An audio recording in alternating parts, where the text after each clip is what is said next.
toute cette semaine, nous sommes au restaurant Racine à Briey avec Simon, le chef, qui va nous régaler. Première recette de cette semaine, l'amuse-bouche. Donc il est parti sur un tartare de tomates qu'il associe avec une mousse de concombre au gin.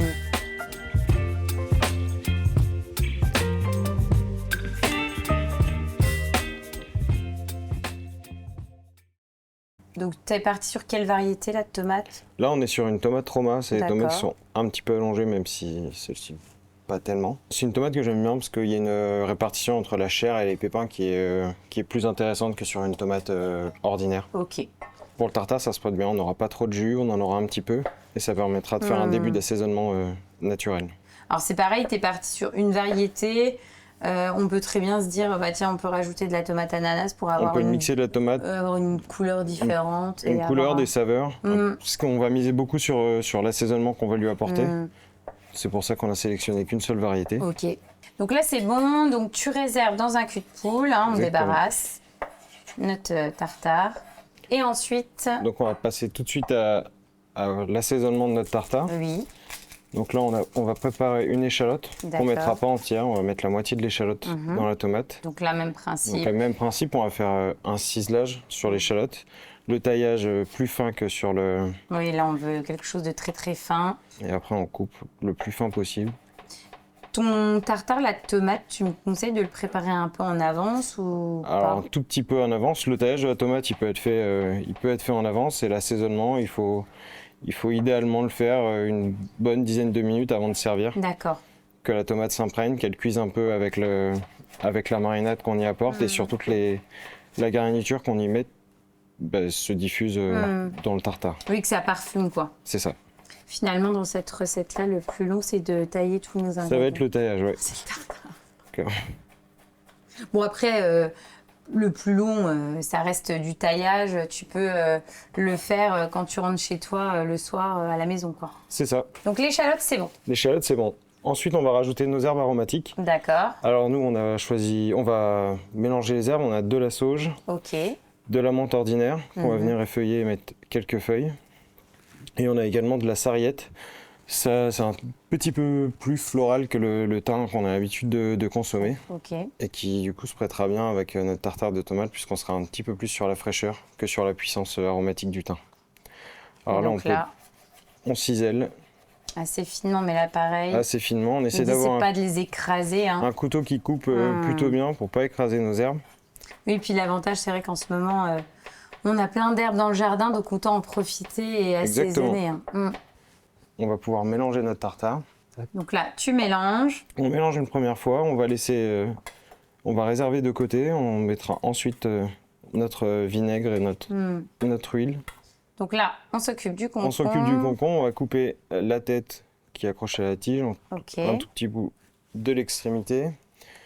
Et là, pour le coup, le taillage a très peu d'importance, on va le tailler grossièrement. On garde la peau, on garde les pépins. On garde tout. On l'a lavé naturellement au préalable.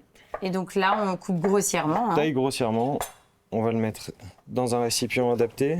Alors ceux qui ont une centrifugeuse à la maison, on peut le faire à la centrifugeuse. Et l'idée, c'est quoi? Tu veux récupérer le jus? L'idée, c'est de récupérer en fait. le jus D'accord. et d'extraire de l'autre côté toute la partie sèche du concombre. Ok. Donc là, on va y mettre un petit peu d'eau. Oui. Donc on met de l'eau à hauteur et on va D'accord. venir, Avec un mixeur notre part. plongeur, toi, tu viens mixer. on mixe. Tu veux le côté, justement, je dirais à la fois neutre, mais en même temps...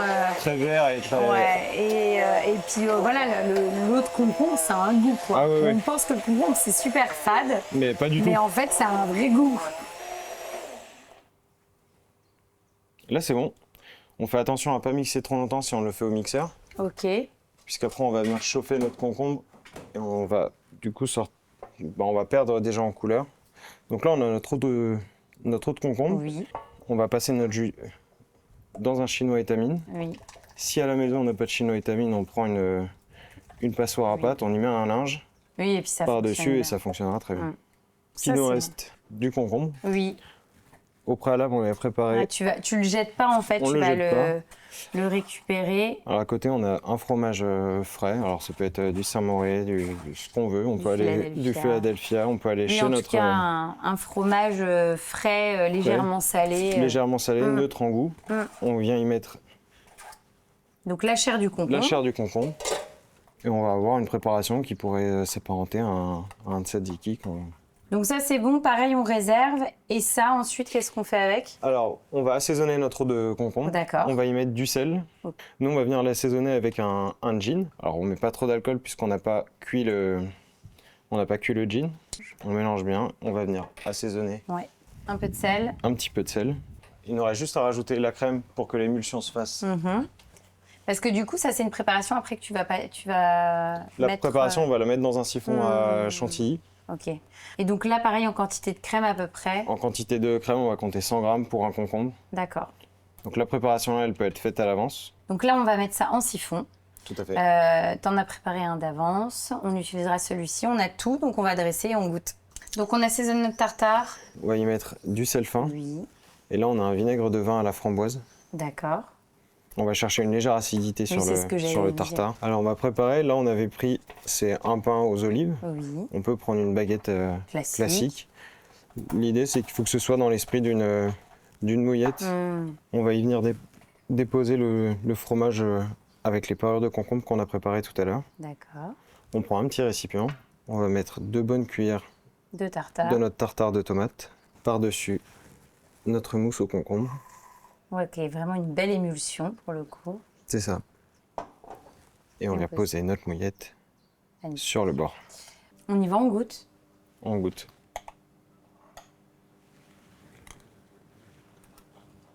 C'est top parce qu'on est vraiment sur une recette qui est tout à fait agréable à manger pour une journée comme ça où il fait plus de 30 degrés. C'est très très bon, on a vraiment le bon goût du concombre, le bon goût de la tomate, c'est frais, c'est gourmand quand même. Donc non, c'est top. Je m'attendais à un résultat comme ça, donc c'est parfait. Et puis le petit assaisonnement avec les petites herbes du moment, c'est simple et efficace, comme on aime. Parfait. On fait quoi ensuite? Alors ensuite, on va préparer un risotto de haricots verts qu'on va venir lier avec une crème aux herbes et un tout petit peu de parmesan. Donc finalement, tu es vraiment dans l'esprit d'un... Enfin, on va réaliser comme un vrai risotto, quoi. Exactement. La seule chose qui diffère, c'est qu'on va remplacer notre riz par des haricots verts qu'on a déjà taillés là au préalable. D'accord. On prend des haricots verts frais qu'on équeute. Et ensuite, on vient les tailler dans la longueur en petits morceaux. On essaye d'avoir une taille qui est régulière pour avoir une cuisson homogène. Là, on les a blanchis 3 minutes. Et tu me conseilles de les blanchir avant de réaliser le risotto? Oui, parce qu'on aura une cuisson qui sera plus maîtrisée à la fin. Et on débarrasse dans un cul-de-poule. Dans un cul-de-poule. Ça, c'est bon. On va préparer également notre estragon en casserole. D'accord, donc tu le mets en casserole et c'est là où on va infuser notre crème. En casserole, on va mettre 100 grammes, 150 grammes de crème. D'accord. On va faire chauffer. On laissera infuser une vingtaine de minutes pour qu'il y ait toute l'aromatique qui se diffuse dans la crème. Ça marche. Donc là, on rajoute nos 150 grammes de crème. D'accord. On laisse prendre une première ébullition. En parallèle, donc on démarre notre risotto. Tiens, je te donne ça. Donc on prend notre sautoir. Oui. On vient y mettre un fond d'huile. Donc là, on va pouvoir... On met nos échalotes. Mettre nos échalotes. On va pouvoir rajouter les haricots verts qui sont déjà taillés. Coupés et blanchis.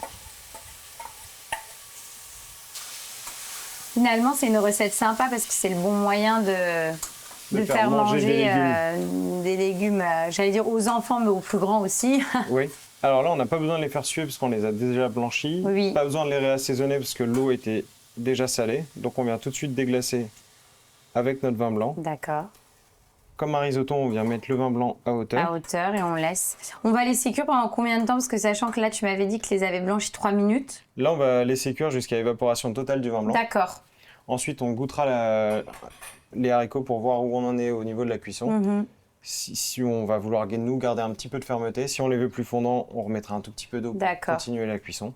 Et ensuite, on pourra terminer avec notre crème aux herbes. Ça marche. Donc là, on laisse évaporation totale. C'est ça. Donc là, on est pas mal, hein, Simon? Là, on est pas mal. On a une évaporation quasi totale du vin blanc.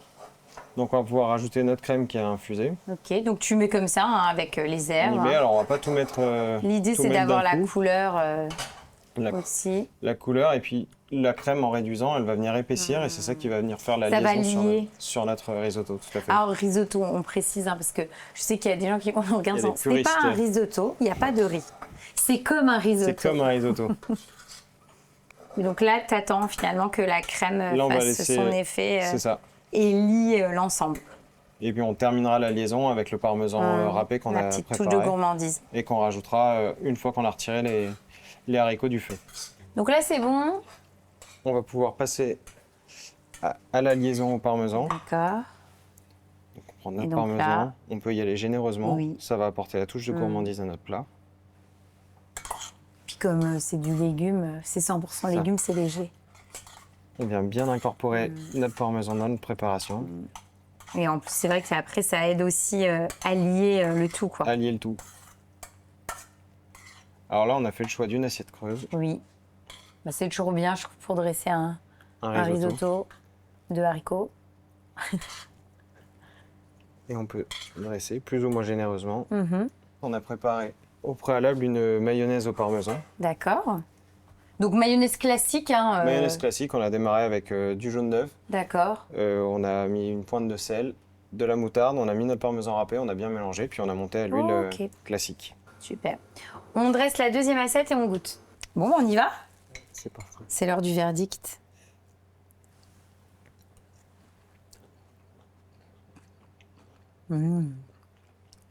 Ah, c'est top. C'est top parce qu'on a vraiment le côté gourmand du risotto. La fraîcheur de l'estragon. Exactement, avec la petite touche d'estragon et puis ta petite mayonnaise qui apporte encore le petit côté encore plus gourmand. Plus gourmand, oui. Et frais, pour le coup. Mais c'est super bon. Puis moi, ce que j'aime bien dans ces esprits de risotto retravaillé, c'est que c'est plus léger parce qu'il y a du légume. Exactement. En plus, en ce moment, c'est la belle saison des légumes. On en a plein de jardins. Donc, autant en profiter. Exactement. On mangera du vrai risotto en hiver. Donc, moi, je dis bravo et je valide à 100% ce type de recette. On fait quoi ensuite? Alors ensuite, on va préparer ce sera une garniture, ça pourrait être une garniture de plat autour des artichauts, des fonds d'artichauts. D'accord. Alors, à la différence de ce qu'on a l'habitude de faire à la maison, on va venir retirer les feuilles. Parce que ce qui nous intéresse dans la préparation, c'est vraiment le cœur de l'artichaut. l'artichaut. Mais c'est vrai qu'à la maison, on a tendance à prendre l'artichaut, le cuire vapeur, récupérer les feuilles C'est ça. avec une petite vinaigrette Et ensuite, manger le cœur C'est ça. en salade. Là, on va faire uniquement le cœur. voilà. Et on va faire ce qu'on appelle des artichauts tournés, c'est ça? Exactement. Et donc, le but, ça va être De retirer De retirer. finalement progressivement toutes ces feuilles. c'est ça, qui viennent protéger notre fond d'artichaut. Si les artichauts sont restés longtemps sur pied, les feuilles ont tendance à avoir une base un petit peu plus ferme. Quand on arrive là, c'est là où on commence le travail Et qu'on les tourne. et qu'on les tourne. On va retirer toute la partie qui est vert foncé Mhm. pour arriver sur vraiment la chair du cœur d'artichaut. C'est Oui. la partie qui est vraiment blanchâtre Et qui est super bonne. et qui est super bonne quand elle est cuite. Alors, c'est pas très grave s'ils sont pas très ronds, que c'est pas très uniforme. Il y a une partie de toute façon qu'on mixera. Ah d'accord. On en fera un Ok. crémeux.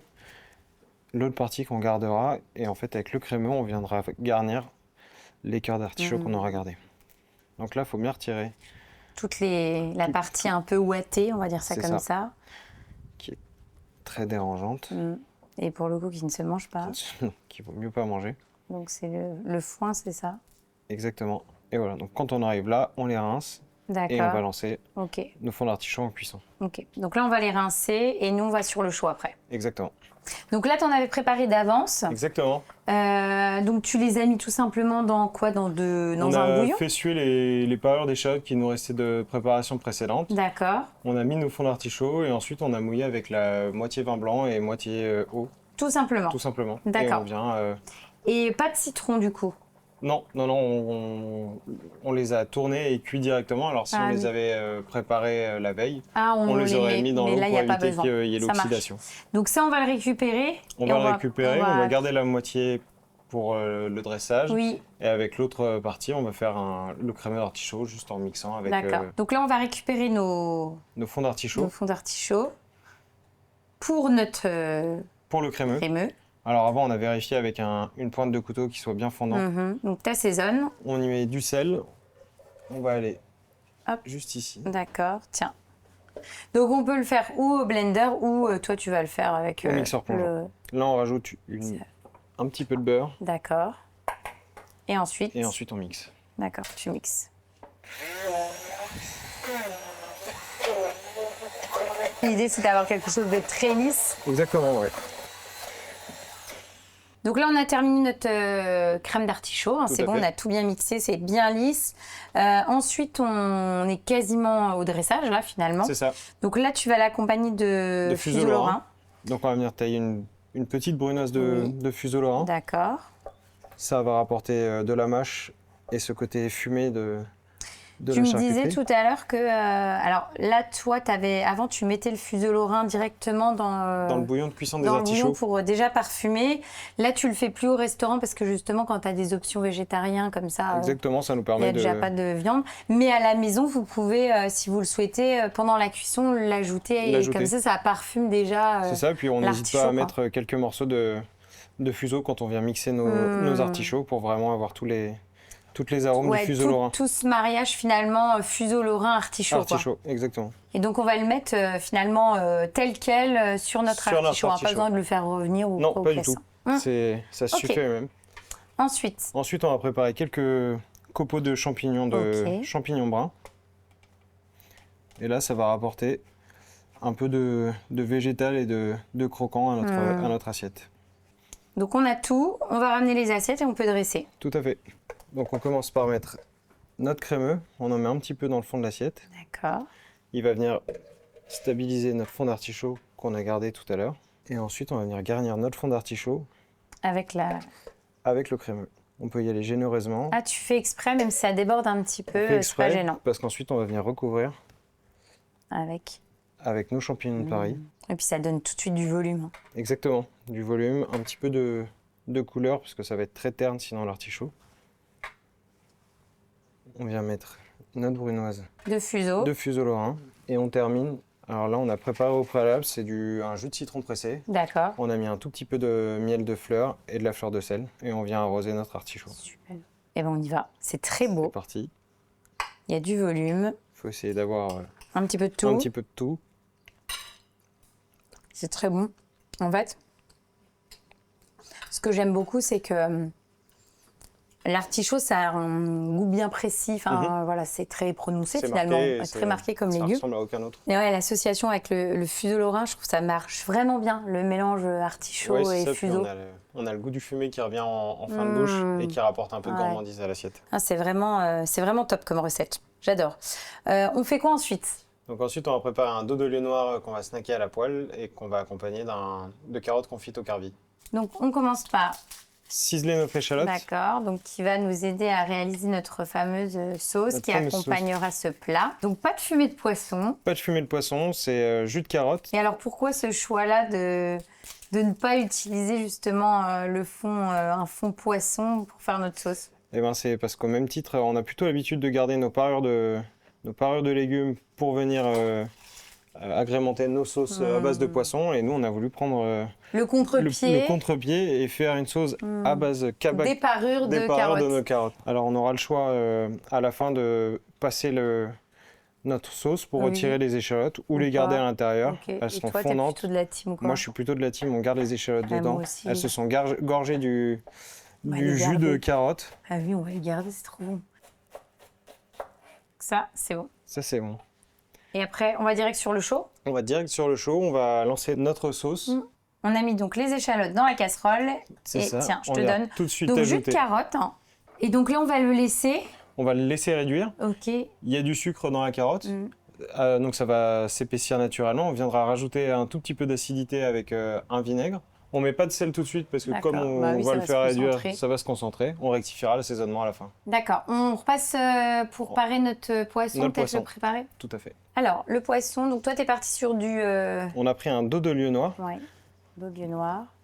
Et donc là, tu vas dépourvu d'arêtes. On va tailler une belle portion. Nous, on compte 140 grammes à peu près de poisson par personne pour un plat. On peut le remettre dessus sur notre grille. On assaisonne tout de suite. On a retiré sa peau, mais on va quand même commencer la cuisson du côté où il y avait la peau. D'accord. C'est la partie la plus grasse. On va aller chercher une belle coloration, donc on assaisonne tout de suite le côté qui va être en contact avec la poêle. Ok.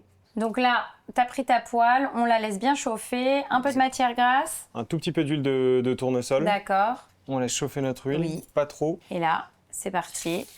Donc là, tu vas les cuire comment? Tu fais poêle et four ou non Là, juste poêle. D'accord. On laissera côté pot. Donc à À l'unilatéral, l'unilatéral, on démarre bien fort, on laisse la coloration se faire. Une fois que la coloration est faite, on retire et on laisse tranquillement tirer. Ok. Là, on va pouvoir décaler notre poisson. On voit que la coloration est faite. C'est en train de monter de la monter chaleur. la chaleur. En fait. Et donc là, on le laisse sur le côté. On laisse sur le côté. Et c'est bon. Exactement. On peut baisser un tout petit peu sous notre réduction de jus de carotte. Et on va préparer notre garniture, ça marche. Donc la garniture, donc c'est des carottes. On a préparé un beurre au carvi, donc on a juste fait fondre du beurre avec des graines de carvi. On a versé sur nos carottes, assaisonné, et ensuite on a mis au four à 150 degrés pendant 45 minutes. D'accord, tu les as fait confire tout simplement. Exactement. Ok, donc là on les récupère. On les récupère, on va les placer dans notre... Et l'idée c'est de faire quoi? On va venir faire un rouleau de... Un boudin quoi. C'est ça, ça nous...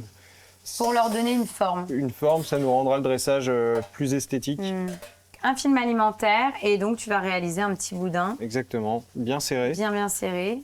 Le beurre fait que ça va venir s'agglomérer. On le replace au frais, à la limite, pour que ça refige. On le replace au frais après et quand le beurre a figé, on pourra venir couper. Nous, on va venir le passer un tout petit peu à la poêle pour avoir la caramélisation de la carotte et avoir un autre goût que la carotte confite. Là, on va venir retirer nos poissons. D'accord. Donc, on voit que la chair a changé de couleur. Tout à fait. Donc, tu retournes quand même très rapidement de l'autre côté. C'est vraiment 2 secondes. 2 secondes.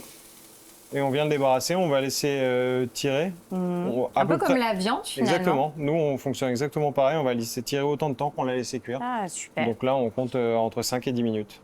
Et ensuite, dans la même poêle, tu remets un petit peu de matière grasse. Un petit peu de matière grasse. Et on va venir colorer nos carottes. D'accord. Pour apporter la caramélisation. Alors là, ça va être plus rapide. Donc là, on a une réduction où on a réduit de moitié la quantité de liquide. De carottes. On va venir y ajouter du vinaigre de pomme pour l'acidité. On va mettre un petit coup de peps. Surtout qu'on est venu concentrer le sucre qui est présent dans la carotte. Et on vient lier avec un peu de maïzena. Donc on détend de la maïzena dans de l'eau. Oui, pour avoir quand même une sauce nappante, quoi. Nappante et qui se structure. On utilise la maïzena, ça nous évitera les allergies au gluten. Et ensuite, on la verse progressivement. Donc là, tous les éléments sont prêts, on va pouvoir dresser et goûter. Alors là, c'est un gel de carotte qu'on a préparé en amont. Donc c'est quoi? C'est un jus de carotte avec du gélifiant, quoi, en gros? C'est ça, c'est de l'agar-agar qu'on utilise. Ok. Donc tu fais un petit dessin. On va y mettre notre sauce. Donc nous, on a laissé les échalotes à l'intérieur. Tout à fait. Et on remplit notre petit décor. Forme aléatoire. Chacun fera... On vient ensuite mettre notre poisson. Poisson. On retire le film qu'on avait volontairement gardé. Parce que je sais très bien, certaines personnes ils vont me dire « Ah, mais il faut pas, c'est pas bon de garder comme ça du film alimentaire. » Mais ça permet de garder une belle forme comme ça quand on cuit. Oui, et sachant que c'était du plastique qui résiste à la température. C'est fait pour. Et là, à côté, on va juste tailler quelques copeaux de radis ça avec va la mandoline. Le croquant. Super. Et ben on va dresser la deuxième et on peut goûter. Et ben on y va. Alors je vais prendre un petit peu de tout, moi. C'est top. La cuisson du poisson est juste parfaite. Il est bien croûté sur le dessus, j'adore. Et effectivement, ton petit roulé de carottes, c'est d'une grande finesse, tu vois. C'est vraiment très délicat, j'aime beaucoup. Et puis, j'adore ces recettes où on a remplacé la sauce par du légume, de léger. Je trouve que voilà, on n'est plus de... voilà, j'aime de moins en moins, tu sais, ces sauces montées au beurre très riches. Parce qu'en fait, pourquoi j'aime moins? Parce qu'en fait, on peut moins manger. Parce qu'après, tu sais, c'est vraiment... On est alourdi par le plat. Exactement. Alors qu'on peut manger plus. C'est stratégique. Mais c'est très bon. J'aime beaucoup. J'adore. Vraiment, merci très belle recette. Du coup, ce qui est bien, c'est qu'on a une petite place pour le dessert. Mais avec la chaleur, on va quand même préparer un dessert relativement frais. On va préparer une crème au citron avec des suprêmes d'agrumes par-dessus et une bien. mousse à l'estragon pour rester sur Top. le mouvement. On commence par quoi, du coup, Simon? Alors là, dans une casserole, j'ai mis 500 g de crème liquide. D'accord. Dedans, on va venir zester le zeste de 2 citrons. D'accord, donc 2 citrons classiques. 2 citrons jaunes classiques. Donc on va vraiment garder tout le zeste des 2 citrons. Le zeste des 2 citrons, on le met à chauffer dans la crème avec un petit peu de sucre. Là, on mettra 50 g de sucre pour les 500 g de crème. D'accord. On rajoute le sucre Donc notre fameux sucre. et on va pouvoir mettre à chauffer. D'accord. Ensuite, on va préparer notre jus de citron. D'accord. Alors nous, on n'a pas de presse-agrumes. On y va à la main. À l'ancienne, mais ça marche. À l'ancienne, on passera au chinois étamine pour retirer la pulpe et les pépins s'il y en a. On va le passer Au chinois, pour retirer les petits la pépins. pulpe et les petits pépins. Ensuite, on va préparer nos segments d'agrumes. Là, on a pris Un un pamplemousse. On l'épluche au couteau. Oui. On retire les extrémités. Et ensuite, Et ensuite, donc, c'est on va prélever les suprêmes. Mm. Donc, on vient entre chaque Ouais. membrane. Puis ça vient tout Et seul. ça vient tout seul. Ouais. Hop. Donc on est sur un dessert qui se fait assez vite et C'est ça. rapidement. Il va y avoir un petit peu de temps de prise pour la crème citron, mais c'est très rapide. Hop. Et là Le reste ensuite, de jus tu ne perds rien. On On le met. rajoute le jus du pamplemousse. dans notre jus de citron. Mm. Les segments, on va pouvoir les tailler Grossièrement. grossièrement et les réserver à côté. Et on les réserve à côté des fruits rouges, quoi. C'est ça. Donc là, tu es parti sur framboise et fraises. Framboise et fraises, oui. Du moment, fruits du moment, quoi. Oui, on pourrait se passer des fruits rouges, mais on profite tant qu'on On les est a en sous pleine le saison. coude. Donc là, on a nos agrumes et nos fruits bruts. On va s'occuper de notre crème. C'est ça. Hein? Donc on va récupérer notre crème Ouais, qu'on a tu fait vas la bouillir. chercher, je pense que c'est bon. Et puis après, on la mélange finalement à notre jus citron et pamplemousse. C'est ça. Hop, top. Donc là, tu remélanges. On mélange bien. Et je pose les assiettes. On C'est dispose ça les assiettes et on va venir Un mettre petit bol. notre préparation directement dans nos D'accord. assiettes. Hop. Donc on met hop, notre petite préparation au fond de notre bol. C'est ça. On peut compter 100 grammes par assiette. Mhm. Et donc ça, on le prépare avant, puisque là, après, on va les replacer au frais. Et ça va figer Ça un va petit figer peu. naturellement. Donc ça, on le remet au frais. Toi, tu en as préparé d'avance, on va utiliser ceux que tu as préparés. Donc voilà ce que ça donne après quelques heures au frais. Donc ça Tout à prend fait. bien. Et là, nous, on va dresser. Donc je te laisse commencer et débuter le dressage. Alors on va commencer par prendre une mousse.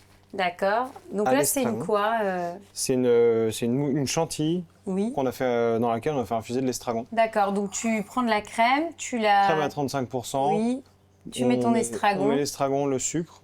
On laisse infuser. Ensuite, Oui. on passe, on retire l'estragon. Tu laisses infuser combien de temps? On laisse entre 20 et 30 minutes. Ouais, ok. Ah oui, donc c'est assez rapide, quoi. C'est Oui, pas oui. une nuit, quoi. Non. Et après, tu la montes en chantilly. Et on la monte en chantilly. Et ça donne une chantilly parfumée à l'estragon. C'est ça. Et on va pouvoir disposer nos fruits par-dessus. Donc framboise et pamplemousse. Et tu On rajoutes. rajoute nos fraises. Super. Et ben, on dresse le deuxième et on goûte. On y va, on goûte? On goûte.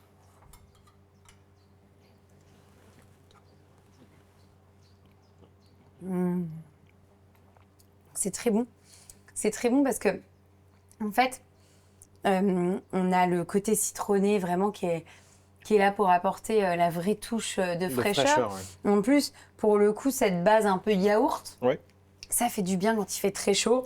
Et puis, en fonction de là où tu tapes framboise ou agrumes, Ouais, vraiment. bah, tu as des On a choses des choses différentes. complètement différentes. Et ouais. puis, la petite chantilly aussi, À l'estragon. ouais, ça fonctionne super bien. On est vraiment dans le côté jardin, Ah, fraîcheur. ouais, c'est Ça fait du bien, quoi. idéal pour Quand il fait quand 32. il fait très chaud. Oh, c'est top. Bon dessert. J'aurais rajouté Un crumble. un petit crumble aussi au chocolat et puis pourquoi non une sauce au chocolat, non, je rigole. Histoire d'alourdir un Non. peu. Le petit crumble, pas de chocolat, mais c'est très bon. Je valide. Merci beaucoup Simon pour ton accueil, c'était très sympa. On a adoré venir te rendre visite. Le lieu est juste à tomber par terre. C'est très très beau. Merci beaucoup. Ce lieu-là, de la maison familiale que tu as transformé en restaurant. Et puis tes recettes tip top. Donc écoute, on viendra en hiver pour voir ce que ça donne. Merci beaucoup.